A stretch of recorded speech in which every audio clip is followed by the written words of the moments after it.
The massive doors of the Galactic Council chamber slid open with a deep rumble that echoed through the vast hall. Ambassador Veltar stepped inside, his tall crystalline body catching the light from 1,000 stars, visible through the transparent dome above. His footsteps clicked against the polished floor as he walked toward the center of the room where representatives from dozens of alien species waited. The chamber was built to impress. It stretched for miles in every direction, with seats arranged in perfect circles that rose toward the ceiling like steps of a giant pyramid. Each seat held a different creature, some with multiple heads, others with tentacles instead of arms, and many that looked nothing like anything found on Earth. They all had one thing in common, though. They believed they were the most powerful beings in the galaxy. Veltar reached the speaking platform and raised his 4 arms for silence. The noise in the chamber died down as hundreds of eyes, sensors, and other organs turned toward him.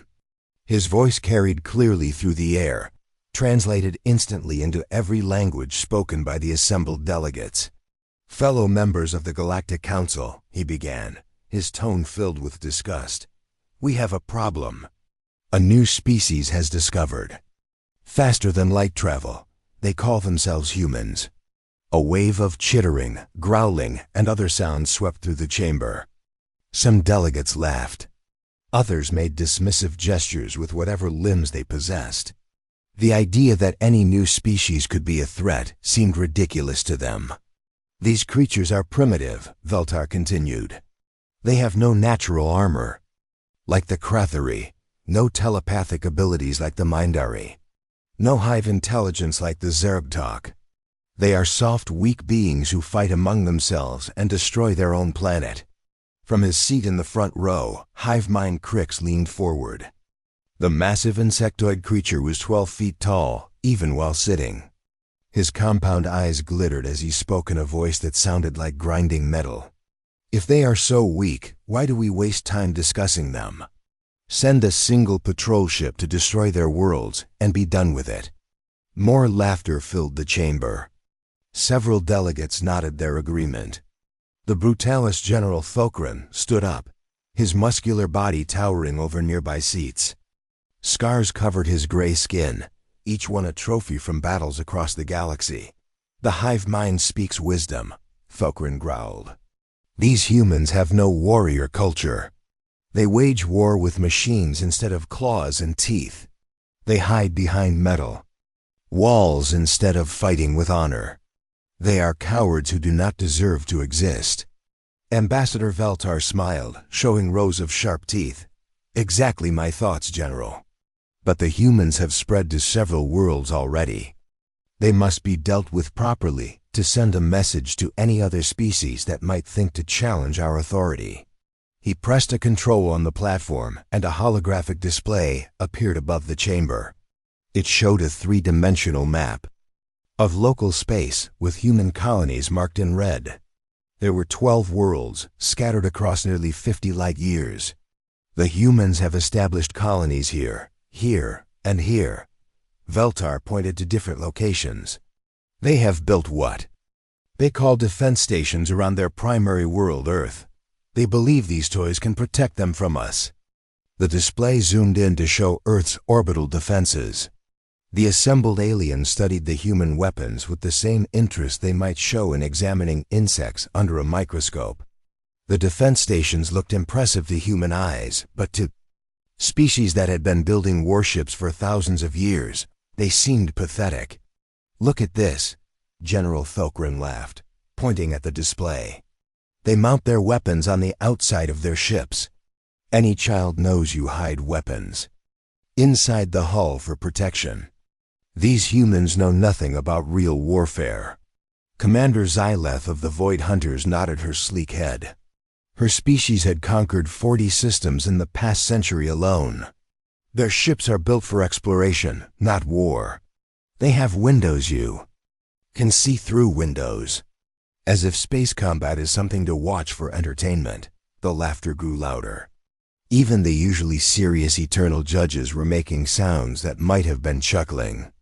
The idea that humans could pose any threat to the established galactic order seemed absurd. Ambassador Veltar raised his arms again for quiet. The High Council has decided. We will send an ultimatum to these humans. They will surrender all their colonies and submit to our rule. If they refuse, we will demonstrate what happens to species that do not know their place in the galaxy. A new voice spoke from the upper levels of the chamber. It belonged to Elder Cosmic Mind Nexus, a being so ancient that some said it remembered the formation of the first stars. When it spoke, everyone listened. What if these humans refuse our generous offer?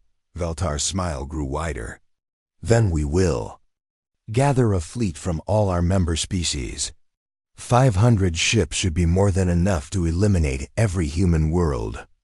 We will make their destruction visible across the galaxy as a lesson to others. The chamber erupted in approving sounds.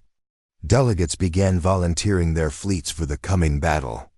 The Crothery offered their heavily armored dreadnoughts. The Plasma Lords promised their energy weapons. The Shadow Fleet said they would bring their stealth ships to hunt down any humans who tried to escape. Meanwhile, 50,000 light years away, Captain Jake Morrison sat in his command chair.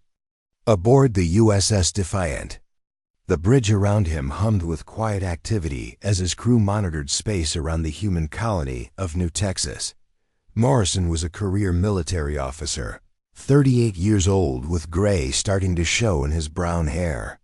He had spent 20 years in Earth's Space Forces, working his way up from ensign to captain. "Sir," called Communications Officer Ben Collins from his station. "We're receiving a transmission from an unknown source. It's coming through on all frequencies." Morrison straightened in his chair. "Put it through, Collins." The main screen flickered, then showed the interior of the Galactic Council chamber. Ambassador Veltar appeared, looking directly at the camera with his 4 cold eyes. "Humans of the species designation Earth Human Primary," Veltar began, his voice carrying the tone of someone speaking to children. "You are hereby ordered to surrender all colonial worlds and submit to Galactic Council authority. You will dismantle all military vessels and weapons. Your species will be relocated to reservation worlds where you can live under our protection." Morrison felt his jaw tighten.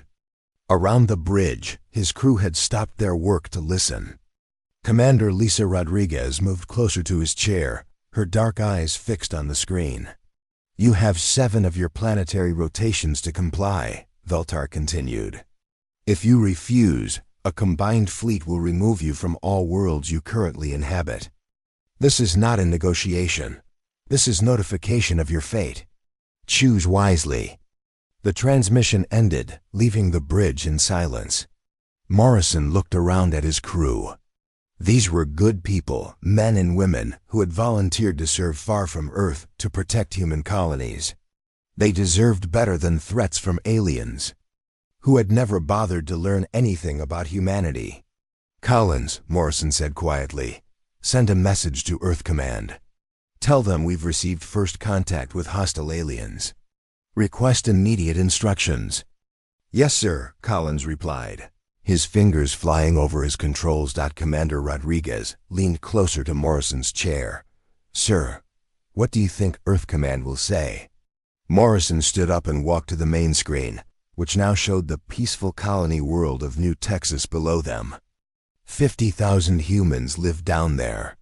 Farmers, teachers, doctors, engineers. People who had left Earth to build new lives among the stars. They trusted Earth's military to protect them. "I think, Commander, that these aliens are about to learn something important about human beings," Morrison said. "We don't surrender. We don't bow to threats. And we sure as hell don't let anyone tell us where we can and cannot live." 3 days later, the reply came from Earth. It was short and simple, signed by Admiral Kate Sullivan herself. Morrison read it aloud to his senior staff. "To all human vessels and colonies, we do not negotiate with terrorists whether they come from Earth or from the stars. Prepare for defensive operations. Earth stands with you. Morrison folded the message and looked at his officers. "Well, people, it looks like we're going to war." 3 weeks before the deadline, General Thokran stood on the bridge of his flagship, the Bloodfang. The massive Brutalis warrior looked out at the growing fleet assembled around him. Ships from 12 different species filled the space around. The gas giant Kepler-7, their hulls gleaming under the light of the distant star. General, his aide, Commander Vex High, approached with a datapad. "The final count shows 537 vessels ready for combat. The humans have not responded to our ultimatum." Thokran laughed, a sound like boulders grinding together. "Of course they have not responded. They are probably hiding in whatever holes they call home, trembling in fear." He turned to address his bridge crew. "Today we show the galaxy what happens to species that do not know their place." The bridge crew roared their approval. Thokran had led them to victory in dozens of battles across the galaxy. His tactics were simple and effective. Overwhelm the enemy with superior numbers and firepower. Show no mercy. Leave no survivors to tell others about defeat. "Sir," the communications officer called out, "we are receiving intelligence reports from our scouts near human space." "Display them," Thokran ordered. The main screen showed images of human ships and space stations. The alien commanders studied them with growing amusement. Human vessels looked nothing like proper warships. They had observation decks with large windows. Their hulls were painted in bright colors instead of the dark metal that any sensible warrior would use. Some even had names painted on their sides in letters large enough to read from a distance. "Look at this." Commander Vex High pointed at an image of a human cruiser. "They mount their engines on the outside where any enemy can target them, and see these protrusions? Those are escape pods. They actually plan for retreat before a battle even begins." The crew laughed harder. In Brutalis culture, retreat was the greatest shame a warrior could face. The idea of building ships with escape routes seemed cowardly beyond belief. Meanwhile, aboard the USS Defiant, Chief Engineer Ryan Cooper was having a very different conversation with his team. The ship's engineering section buzzed with activity as technicians worked around the clock to modify their systems. "The new power couplings are installed," reported engineer Kate Wilson, wiping grease from her hands. "We can now reroute energy from any system to any other system in under 3 seconds." Cooper nodded, studying the schematics on his tablet. He was a thin man with quick hands and a mind that never stopped working. His crew trusted him completely because he had never let them down, no matter how impossible the task seemed. "What about the shield modifications?" Cooper asked. "Ready for testing," answered technician Bob Martinez. "The adaptive matrix should be able to handle multiple energy types simultaneously." "But sir, the power requirements are enormous. If we run full adaptive shields, we'll only have enough energy for basic systems. That's why we're installing the emergency power shunts," Cooper explained. "We can borrow power from life support, artificial gravity, even the coffee makers if we have to. Humans can survive in harsh conditions for short periods. These aliens don't seem to understand that." On the bridge, Navigation Officer Amy Clark was working on something that would have been impossible for alien minds to understand. She was plotting courses that made no tactical sense according to any known military doctrine. "Captain," she called to Morrison, who was reviewing intelligence reports, "I've finished the navigation plan. We can reach the alien fleet using 17 different routes. Each one puts us in a position that looks like a mistake." Morrison joined her at the navigation station. Amy was young for her rank, only 26. But she had graduated top of her class from the Naval Academy. More importantly, she thought like a human. She understood that sometimes the best strategy was to do something that seemed completely wrong. "Show me," Morrison said. The star chart displayed on Amy's screen showed human space and the surrounding systems. Red dots marked the positions of alien fleets. Blue lines showed possible routes for human ships. "See here," Amy pointed to one route. "If we approach from this direction, we'll drop out of hyperspace right in the middle of their formation. According to every military textbook ever written, that's suicide. You never put your ship where the enemy can surround you." "But," Morrison said, beginning to understand, "but it's also the last place they'll expect us to appear. And if they're in a tight formation, they can't use their heavy weapons without hitting each other. They'll have to either break formation or rely on short-range weapons only." Morrison smiled. This was why he liked working with humans. They didn't just follow rules. They understood when to break them. In the ship's science lab, Dr. Helen Parker was making discoveries that would soon change everything. She had been studying captured alien technology for weeks, learning how their systems worked. What she found surprised her.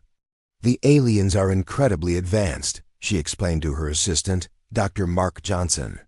"Their technology is thousands of years ahead of ours in raw power.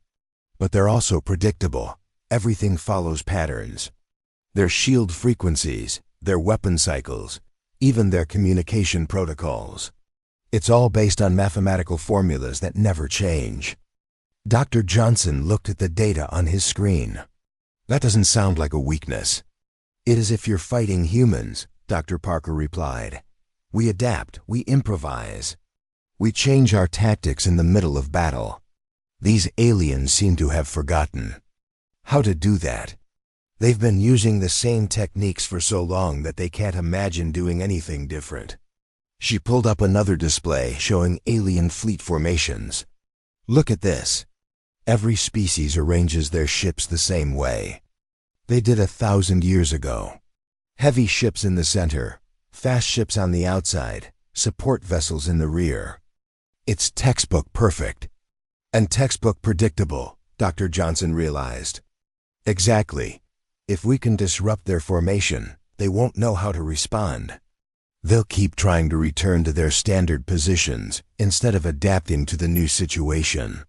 While the humans prepared, the alien fleet continued to grow. Ships arrived daily from across the galaxy. The plasma lords brought their energy cannons that could melt through any known armor. The Shadow Fleet contributed stealth ships that could approach targets undetected. The Crethuri added their massive dreadnoughts with armor plating 3 feet thick. Admiral Zeektuth, overall commander of the alien fleet, reviewed the force under his command with satisfaction. He was a Zephyrian, like Ambassador Veltar, but where Veltar was a diplomat, Zeektuth was a warrior. His crystalline body bore the scars of 100 battles. "Status report," he commanded his staff. "All fleets report ready, Admiral," his aide responded. "We have enough firepower to destroy every human world 10 times over." "Good. And what of human movements?" "Our scouts report minimal activity. A few cargo ships moving between colonies. Some patrol vessels near their outer worlds. Nothing that suggests military preparation." Admiral Zeektuth nodded. "As expected. They know they cannot fight us, so they do not even try. Perhaps they will surrender before we need to fire a shot." But the Admiral was wrong about human preparations. Earth's shipyards were working at maximum capacity, building new vessels and modifying existing ones. The modifications were unlike anything seen before in galactic warfare. Human engineers were installing systems that seemed to make no sense. Ships received extra power couplings that could redirect energy in ways that should have been impossible. Navigation computers were programmed with courses that violated basic tactical principles. Weapon systems were modified to fire in patterns that no enemy would expect. Most importantly, human crews were training for scenarios that alien commanders could not imagine. They'd practiced fighting while outnumbered 1,000 to 1. They learned to use their enemy's strengths against them. They prepared for battles where surrender was not an option and retreat was not possible. Admiral Kate Sullivan, commander of Earth's Defense Fleet, stood in the command center on Luna Base, watching the preparations. She was a small woman with steel-gray hair and eyes that had seen too many battles. But she had never seen anything like what was coming. "Admiral," her aide approached with the latest reports. "Captain Morrison requests permission to engage the alien fleet with a single ship." Admiral Sullivan turned to look at him. "A single ship against over 500. "Yes, ma'am, the USS Defiant." Captain Morrison believes that one ship can do more damage than an entire fleet in this situation. Admiral Sullivan was quiet for a long moment. Then she nodded. "Grant his request. And send him this message. Earth stands behind you, Captain. Show them what humans can do." The countdown to confrontation had begun. In 6 days, the alien ultimatum would expire. The greatest fleet in galactic history was assembled and ready to crush humanity. But they had made one critical mistake. They had assumed that humans would react like every other species they had conquered. They expected fear, surrender, or desperate last stands that would end in inevitable defeat. They had not considered that humans might have their own plans. Plans that would turn the aliens' greatest strengths into their greatest weaknesses. Plans that would prove that sometimes the most dangerous enemy is the one who refuses to follow the rules. The alien fleet hung in space like a cloud of deadly metal around the human colony world of New Texas. 537 warships from 12 different species formed perfect battle lines that stretched for thousands of miles. Each ship bristled with weapons that could crack planets and shields that had never been broken. Admiral Zektoth stood on the bridge of his command ship, the Crystal Spear, watching the countdown timer on his main screen. 3 minutes remained until the human ultimatum expired. He had been fighting wars for over 200 years and had never seen an enemy fleet this large. The humans would have to be insane to fight against such overwhelming power. "Admiral," his communications officer called out, "we are detecting a single hyperspace signature approaching our position." The Zektoth turned toward the officer with surprise. "One ship?" "Yes, sir. The energy signature matches human propulsion systems. It should arrive in approximately 90 seconds.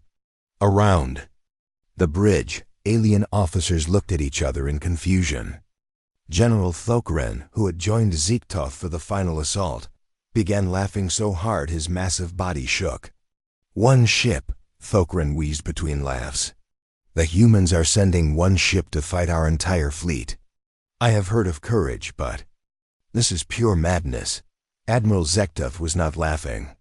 Something felt wrong about this situation. In all his years of warfare, he had never seen an enemy make such a foolish tactical decision. Either the humans were completely insane, or they knew something he did not. "All ships, prepare for combat," he ordered. "But hold fire until my command. I want to see what these humans think they can accomplish." The alien fleet shifted into attack formation. Heavy cruisers moved to the front lines. Fast attack ships spread out to prevent any escape. Support vessels charged their weapons and prepared to add their firepower to the coming battle. Aboard the USS Defiant, Captain Jake Morrison sat in his command chair watching the countdown on his own screen. 30 seconds until they dropped out of hyperspace. Around him, his bridge crew worked at their stations with calm efficiency. They had trained for this moment for weeks, but training was very different from the real thing. "All stations report." "Ready," Commander Lisa Rodriguez announced from her position beside Morrison's chair. Her voice was steady, but Morrison could see the tension in her shoulders. They were about to face impossible odds. "Navigation, confirm our exit coordinates," Morrison ordered. "Coordinates confirmed, Captain," Amy Clark replied from her station. "We will drop out of hyperspace directly in the center of the alien formation. Distance to nearest enemy vessel will be approximately 2,000 meters." Morrison nodded. 2,000 meters was close enough to shake hands in space combat terms. When they appeared, they would be surrounded by enough firepower to destroy 100 ships their size. But that was exactly where they needed to be. Engineering. Status report, Morrison called. All systems ready, Captain. Ryan Cooper's voice came through the COM system from engineering. Adaptive shields are charged and standing by. Power routing systems are online. We're ready for whatever you need. Communications, prepare the message, Morrison ordered. Ben Collins looked up from his station. Message ready, sir. Broadcasting. On all frequencies as soon as we drop out of hyperspace. Morrison took a deep breath and looked around at his crew. These were the best people he had ever served with. They deserved better than dying in a hopeless battle against overwhelming odds, but they also deserved the chance to show the galaxy what humans could do when pushed too far. 10 seconds to hyperspace exit. Amy announced. Morrison gripped the arms of his command chair. All hands, this is the captain. Today we make history. Today we show the galaxy that humanity will not be pushed around. Hold fast and do your duty. The USS Defiant dropped out of hyperspace exactly where Amy had calculated. The ship appeared like a ghost materializing from nothing, suddenly present in the exact center of the alien fleet formation. For a moment, space seemed frozen as both sides processed what had just happened. The human warship was completely surrounded. Alien vessels filled every direction, their weapons already aimed toward the center of their formation where an enemy ship had impossibly appeared. The USS Defiant looked tiny compared to the massive alien dreadnoughts, like a minnow swimming among sharks. On the bridge of the Crystal Spear, Admiral Zeektuff stared at his tactical display in disbelief. The human ship had materialized in the one place where it would be impossible to escape and impossible to fight effectively. Every weapon in the alien fleet could target it simultaneously. Sir, his tactical officer reported, the human vessel is powering up weapons and shields. They appear to be preparing for combat. They must be malfunctioning, General Thokran growled. No sane commander would put his ship in that position. They have made a navigation error. But Admiral Zeektuff was not so sure. He had survived 2 centuries of warfare by never underestimating his enemies. The humans had to know exactly where they were.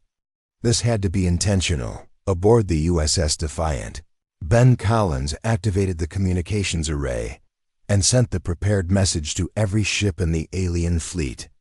His voice, translated into dozens of alien languages, echoed across the battle zone.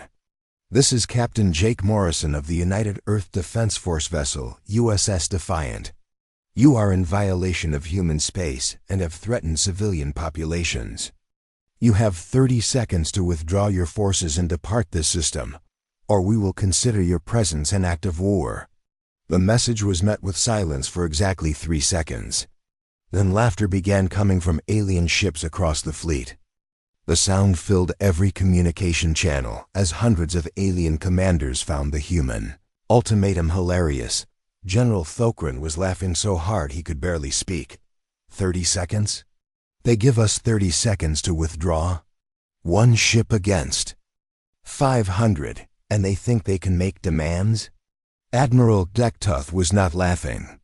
He opened a communication channel to the human ship. Human vessel.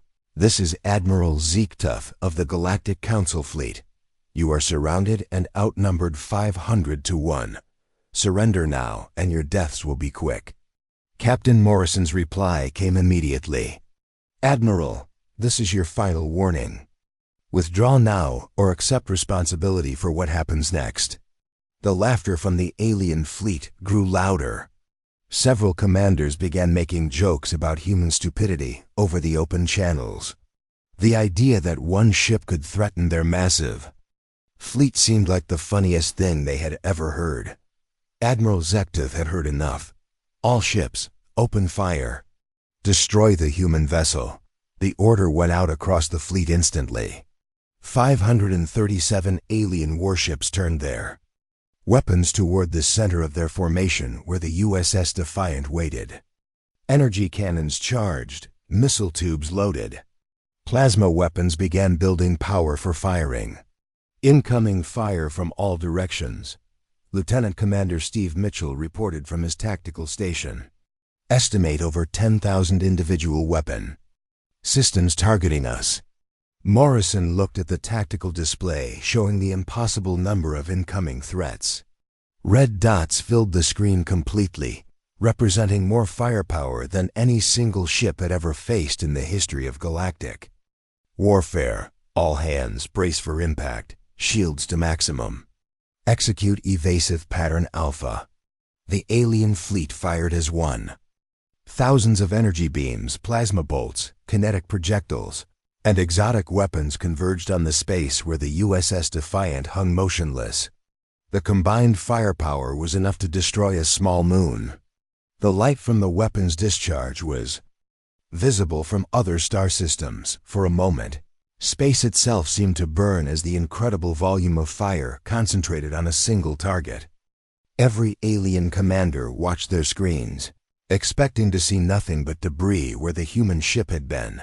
But when the energy discharge faded and the sensors cleared, the USS Defiant was still there. The ship hung in space exactly where it had appeared, its hull glowing from absorbed energy but completely intact. The adaptive shields that Dr. Helen Parker had helped design were working exactly as intended, absorbing and redirecting the incoming fire in ways the aliens had never seen before. Impossible, Admiral Zekhoth whispered, staring at his tactical display. No ship can survive that much firepower. Sir, his weapons officer reported, his voice shaking. Our sensors show the human vessel is not only intact, but it appears to be stronger than before.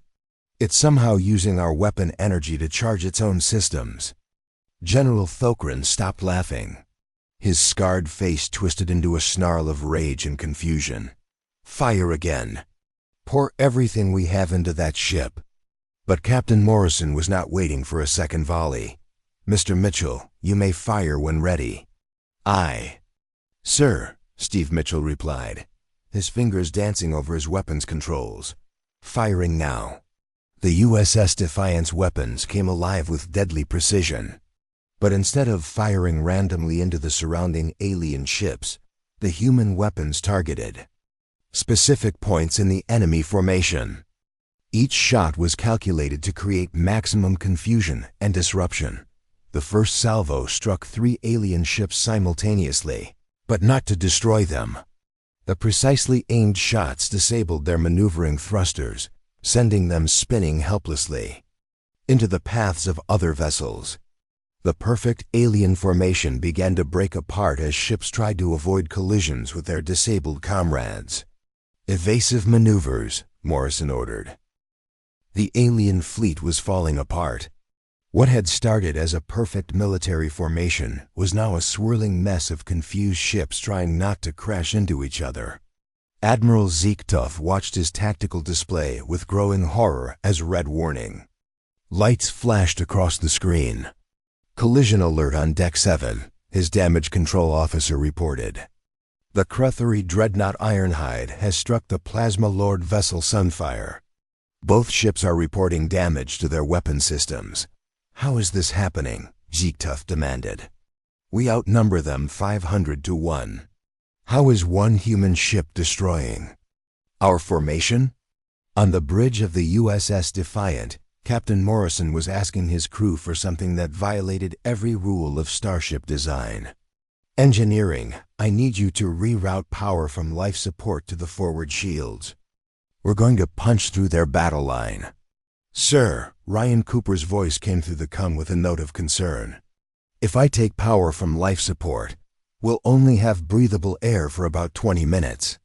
Then we better finish this. Fight in 20 minutes, Morrison replied calmly. Dr. Nancy Brooks, the ship's medical officer, was monitoring the crew's vital signs from her station in sickbay. What she saw amazed her. While any other species would be showing signs of panic under these extreme conditions, the human crew was actually performing better than normal. Bridge, this is medical, she reported. All crew members are showing elevated heart rates and adrenaline levels, but cognitive function is actually improving. The stress is making everyone sharper and faster. This was something the aliens could not understand. Most species in the galaxy became less effective when under extreme pressure. Their thinking slowed down and their reactions became clumsy. But humans had evolved as persistence hunters on a dangerous world. Stress and danger made them more focused. Not less. Commander Lisa Rodriguez was studying the alien fleet movements on her tactical display. "Captain, I'm seeing a pattern in their ship positioning. Each species is trying to maintain their traditional battle formation, even though it's not working in this situation." "Explain," Morrison said, while the ship shook from another near miss by alien weapons. "The Crathuri always put their heavy ships in the center. The Plasma Lords stay in tight groups to concentrate their fire. The Shadow Fleet tries to stay on the edges where they can use stealth. They're all fighting the same way they have for thousands of years, even though their tactics don't work against us." Morrison smiled grimly. This was exactly what Dr. Helen Parker had predicted. The aliens were so locked into their traditional methods that they could not adapt when those methods failed.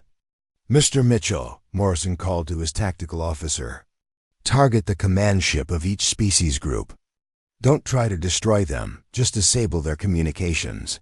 If they can't coordinate with each other, they'll be even more confused." "Aye, sir," Steve Mitchell replied. His hands moved over his weapons controls with practiced precision. The USS Defiant's guns fired in a complex pattern, sending precisely aimed shots toward specific points on enemy vessels. The shots were not powerful, enough to penetrate the heavy armor of alien capital ships, but they did not need to be. Each shot targeted external communication arrays, sensor clusters, and coordination equipment. One by one, the alien fleet commanders found themselves cut off from their allies. General Thokran felt his ship shudder as a human weapon struck his. "Communication array. Damage report," he roared. "Sir, our long-range communications are down. We can only talk to ships within visual range." Thokran snarled in frustration. Without communications, he could not coordinate with the other species in the fleet. His Brutalis warriors were used to simple, direct attacks. They did not know how to fight an enemy that kept moving and changing tactics. Meanwhile, Carl Jensen in the pilot's seat was making the USS Defiant do things that should have been impossible. The ship twisted through three-dimensional space like a fighter craft, even though it was 10 times larger than any fighter ever built. "Carl," Amy Clark called from navigation, "take us through the gap between the Crathuri battle line and the Plasma Lord formation. If we time it right, they'll fire on each other instead of us." Carl's fingers danced over his flight controls. The USS Defiant dove toward the space between two groups of alien ships, rolling and spinning to avoid the massive volume of weapons fired directed at it. The ship's movements were so unpredictable that alien gunners could not track it with their targeting systems. "Threading the needle," Carl announced as the ship slipped between two massive alien dreadnoughts. Behind them, the aliens were so focused on hitting the human ship that they did not notice they were about to fire on their own allies. Incoming friendly fire. The Crathuri captain tried to warn his Plasma Lord counterpart, but his communications were down. The warning never arrived. The Plasma Lord vessel took a full salvo from Crathuri heavy guns directly to its starboard side. Alarms screamed as the ship's shields overloaded and its hull buckled under the impact. "We're taking fire from our own allies," the Plasma Lord captain reported to his fleet commander. But his long-range communications were also down, damaged by an earlier human attack. Confusion spread through the alien fleet like a virus. Ships that had been allies for thousands of years were now firing on each other. Commanders who should have been coordinating their attacks were instead trying to avoid being destroyed by friendly fire. In the engine room of the USS Defiant, Ryan Cooper was performing engineering miracles.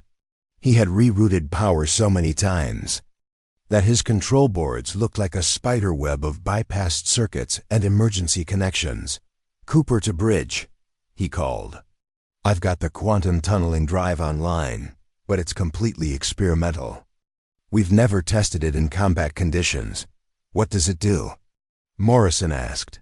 "Theoretically, it should allow us to phase through solid matter for about 3 seconds at a time.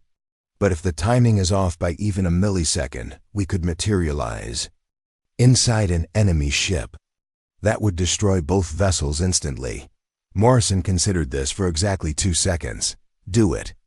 The USS Defiant suddenly became translucent, like a ghost ship floating through space.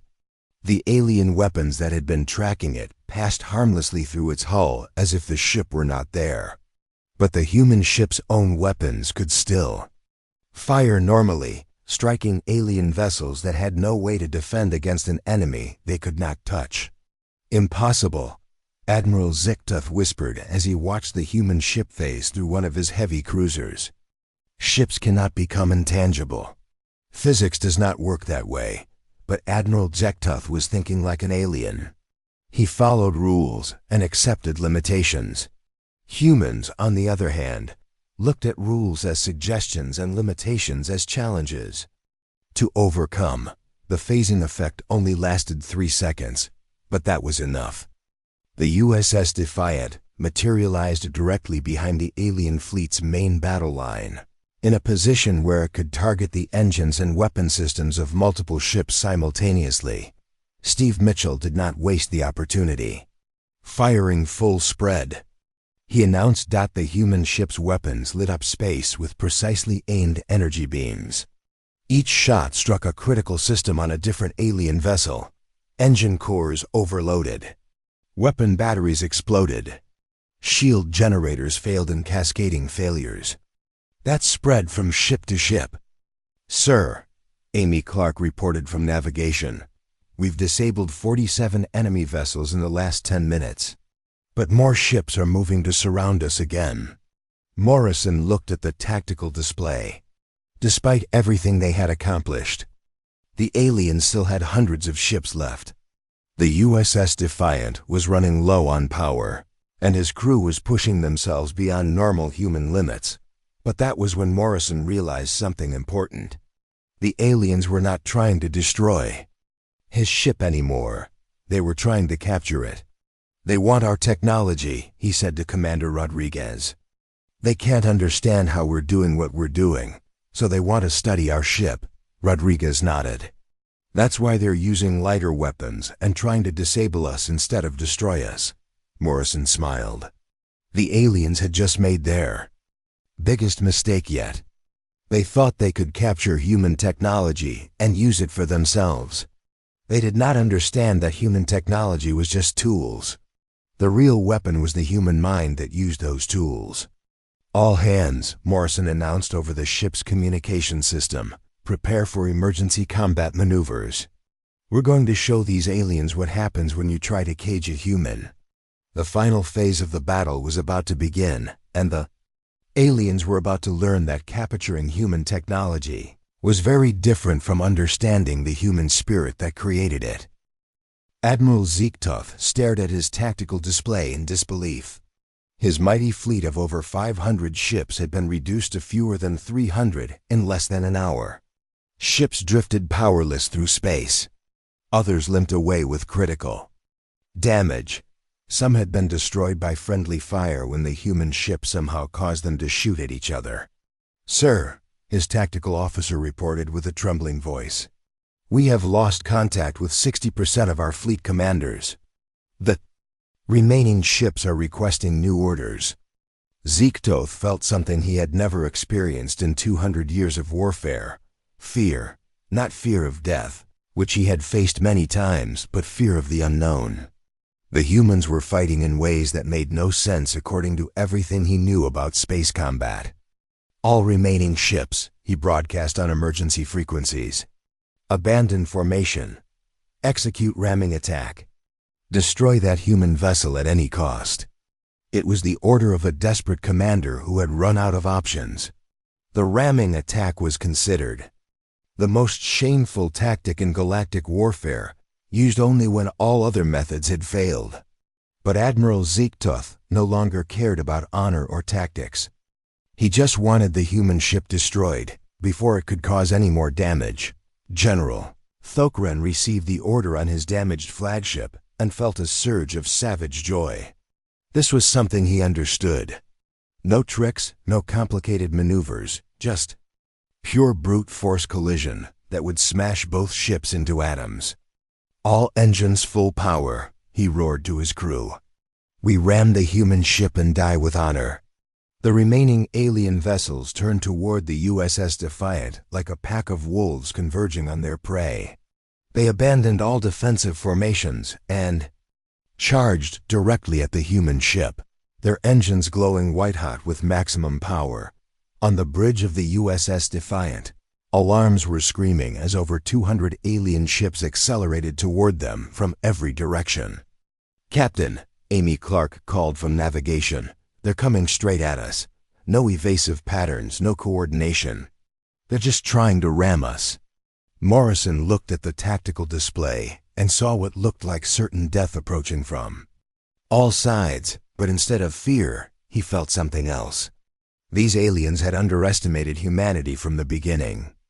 Now they were about to learn the final lesson about what humans could do when pushed to their absolute limits. "Mr. Cooper," Morrison called to engineering, "can you give me one more phasing cycle with the quantum tunneling drive?" "Sir," Cooper's voice came back strained and tired. "The system is already beyond safe operating parameters. One more cycle might cause a complete power failure." "Or it might save us all," Morrison replied. "I need everything you've got, Ryan." "Aye, sir." "Quantum drive charging now." Dr. Nancy Brooks was monitoring the crew from her medical station. Human heart rates were through the roof. Adrenaline levels were at dangerous highs.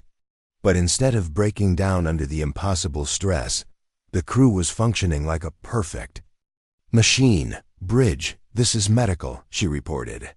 "All crew members are performing at peak efficiency. Whatever we're going to do, we need to do it in the next 60 seconds before exhaustion sets in." Morrison nodded.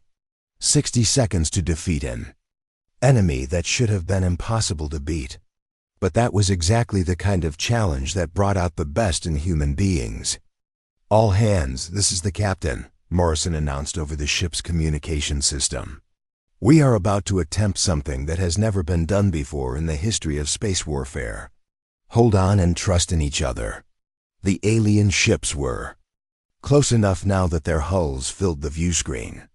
Massive vessels weighing millions of tons were racing toward the USS Defiant at maximum speed. The collision would happen in less than 30 seconds. "Captain," Steve Mitchell called from Tactical, "I'm reading massive energy buildup in the alien flagship's reactor core. They're overloading their power systems for maximum impact damage." Morrison saw the opportunity immediately. "Mr. Mitchell, target that reactor with everything we have. Mr. Jensen, prepare for emergency maneuvers on my mark." "Sir," Carl Jensen replied from the pilot's seat. "What kind of maneuvers?" "The kind that physics says are impossible." Morrison answered. The quantum tunneling drive reached full power just as the alien flagship entered ramming range.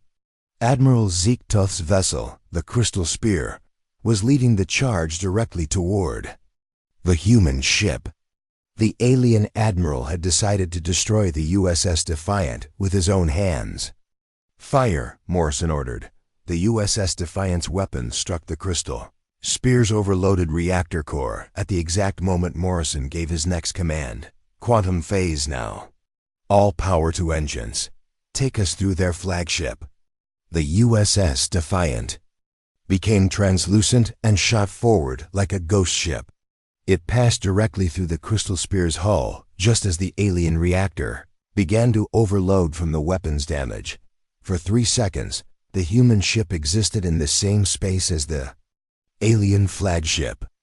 Morrison could see Admiral Ziektoth on his bridge, staring in shock as a human warship materialized inside his vessel like a nightmare made real. Then the USS Defiant phased back into normal space, emerging from the other side of the crystal sphere. Just as the alien reactor exploded, the destruction of Admiral Zeke-Toth's flagship created a chain reaction that no one had expected. The crystal sphere's reactor had been connected to a network of power-sharing systems with other alien vessels. When it exploded, the energy feedback traveled through those connections like electricity through a wire. One by one, alien ships began exploding as their own reactors overloaded from the feedback surge. Ships that had been charging toward the USS Defiant suddenly found themselves dealing with catastrophic power failures and reactor emergencies. "Sir," Amy Clark reported in amazement, "the alien fleet is destroying itself. The reactor explosion is cascading through their entire power grid." Morrison watched the tactical display as red dots representing alien ships winked out one after another. The aliens had connected their ships together for more efficient power distribution, never imagining that this advantage could become a fatal weakness. "Casualty report," Morrison ordered. "Sir," Dr. Brooks replied from medical, "we have 17 crew members suffering from exhaustion and 3 cases of minor radiation exposure." No fatalities. Morrison felt a weight lift from his shoulders. His crew had survived the impossible. But more than that, they had won. The alien fleet was finished. Of the original 537 vessels, fewer than 50 remained functional. Most of those were already broadcasting surrender signals or preparing to jump to hyperspace and flee the battle zone. General Thokran sat on the bridge of his crippled flagship, staring at the tactical display that showed the destruction of his entire fleet. His scarred hands shook as he activated his emergency communicator. "This is General Thokran of the Brutalis Imperium to any surviving vessels," he broadcast. "The battle is lost. The humans have defeated us. All ships, withdraw immediately and report to the Galactic Council what we have witnessed here." The remaining alien ships began jumping to hyperspace as quickly as their damaged systems allowed. They left behind a debris field that stretched for thousands of miles, filled with the wreckage of what had been the most powerful fleet in galactic history. On the bridge of the USS Defiant, the crew sat in stunned silence for several minutes. They had accomplished something that should have been impossible. One ship had defeated an entire armada through tactics, technology, and pure human determination. "Communications," Morrison finally said to Ben Collins. "Send a message to Earth Command. Tell them the alien fleet has been defeated and human space is secure." "Aye, sir," Collins replied. "What should I say about our casualties?" Morrison looked around at his exhausted but victorious crew.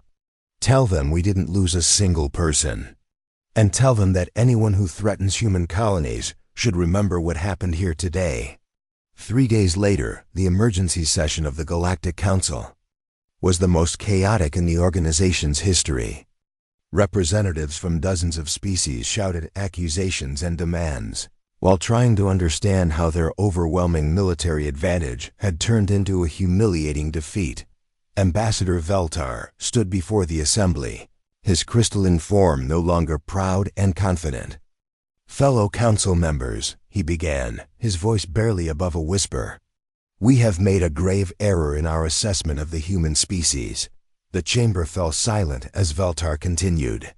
"The humans do not fight like any species we have encountered. They adapt, they improvise.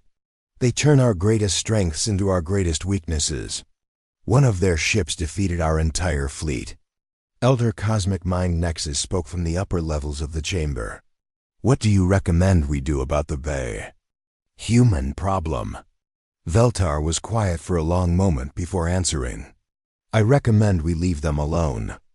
The humans have proven that they will not be conquered or controlled. Any species that attempts to threaten them does so at their own risk." The vote was unanimous. The Galactic Council would avoid human space and make no further attempts to contact Earth's government. The phrase "human warship incoming" had become a warning that struck fear into the hearts of military commanders across the galaxy. Captain Morrison's final log entry about the battle became required reading at military academies throughout human space. It ended with words that would be remembered for generations.